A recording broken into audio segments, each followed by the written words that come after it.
Hey guys, what we're going to do now is I'm going to show you how to use external JavaScripts. This is very similar to what you see in CSS, where you have an external CSS files, and the benefits are pretty much the same in that in CSS we use external CSS files to keep our web pages clean and to also cut down the weight of the code, if you will. In that, well, weight, we're talking about kilobytes here. In that, if you have an external CSS file or a JavaScript file, all that code is only loaded into the browser's cache once. Whereas if you have the code repeated in many web pages, then that same code gets reloaded over and over again. In today's day of web video and so on, saving 5, 10 kilobytes, 20 kilobytes is probably not such a major issue for most of us. Another advantage, though, of external scripts files or external CSS files is that we can then more easily share that code amongst many different pages.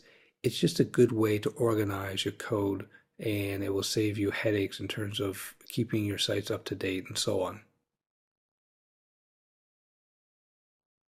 Now that we've covered the basics, let's just jump into the example and I'll show you how to do it. So we have here our web page. We've seen this before. If I open this up, we've seen this this code in action.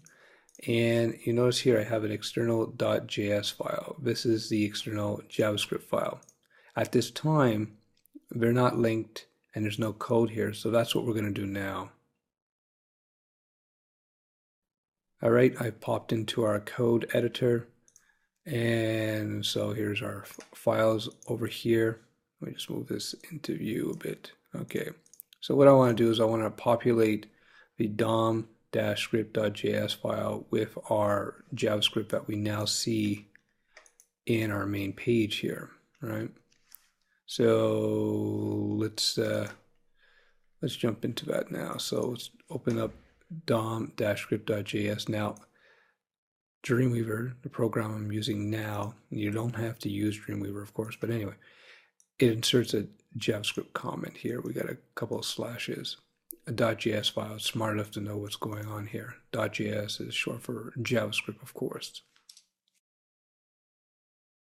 So back in our page, so what I'm going to do, I'm just going to simply cut and paste all this JavaScript code, and I'm just going to put it into our DOM script page.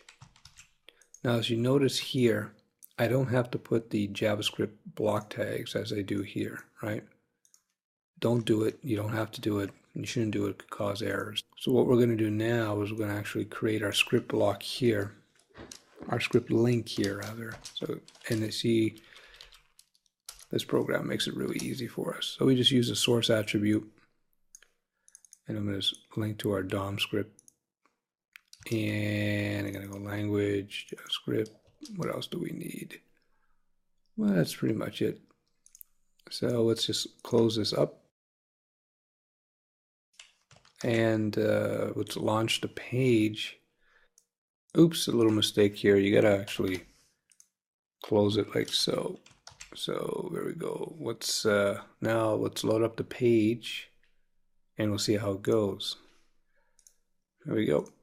So if we go view source, as you can see now, we just have our link to our external JavaScript libraries, and our page is now able to access those libraries rather easily, just as you would access external CSS files. So now this domscript.js file can be used in multiple pages, and you can put together a real nice library of scripts that you might use in form validation or creating certain types of special widgets and stuff. In fact, many of the pre-packaged JavaScript libraries that we see out there, things like Scriptaculous in jQuery, they're delivered, of course, as external JS files that you just link to your page, and then you access all the functions within these external JS scripts. It's pretty useful, actually. So let me finish this little video by pointing out some obvious things. That first of all, when you're using external JavaScript files, you should put it in between the head tag so that it's loaded at the top of a page before any of the action happens in the body. And also naming conventions, you can use dashes, but you can't have spaces, of course. Same as typical variables, maybe a little bit more flexible. But if you create a name of a file and you link to it and it doesn't work, just change the name up and use conventional rules that you've learned in this course about variable name declarations and so forth. That pretty much covers it. So let's jump to another video.